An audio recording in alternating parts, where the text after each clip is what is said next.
আসসালামু আলাইকুম। আশা করি সবাই ভালো আছেন। আমিও আলহামদুলিল্লাহ ভালো আছি। আজ আমি আপনাদের জন্য ভিন্ন ধরনের একটা রেসিপি নিয়ে হাজির হয়েছি, আর সেটি হলো লেবুর পিনিক। এটা তৈরি করা খুবই সহজ, কিন্তু খেতে অসাধারণ লাগে। আশা করছি বাসায় অবশ্যই একবার ট্রাই করবেন। আর কথা না বাড়িয়ে চলুন রেসিপিটি শুরু করি। এই জন্য এখানে আমি 5টা ছোটো সাইজের কাগজি লেবু নিয়েছি। এই লেবুগুলোর খোসা অনেকটা পাতলা থাকে। এখন একটা ছুরির সাহায্যে আমি লেবুগুলো পাতলা পাতলা করে কেটে নিচ্ছি। যতটা সম্ভব পাতলা করে কেটে নিতে হবে। দেখে নিশ্চয়ই বুঝতে পারছেন আমি কতটা পাতলা করে কেটে নিচ্ছি। আমি সবগুলো লেবু পাতলা পাতলা করে কেটে নিয়েছি। এখন আমি লেবুগুলোকে সাজিয়ে নিব।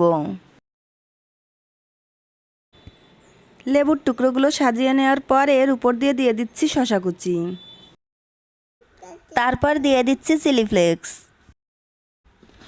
দিয়ে দিচ্ছি বিট লবণ, এবার দিয়ে দিচ্ছি গোলমরিচের গুঁড়ি, তারপর দিয়ে দিচ্ছি কাঁচামরিচ কুচি।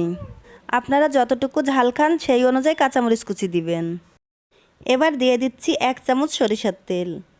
সবশেষে আমি সামান্য চিনি দিয়ে দিচ্ছি, তবে এটা অপশনাল, আপনারা চাইলে স্কিপ করতে পারেন।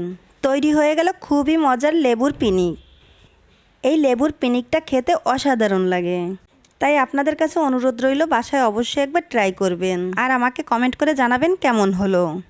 আজ বিদায় নিচ্ছি, সবাই খুব ভালো থাকবেন, আমার এবং আমার ফ্যামিলির জন্য দোয়া করবেন। আল্লাহ হাফেজ।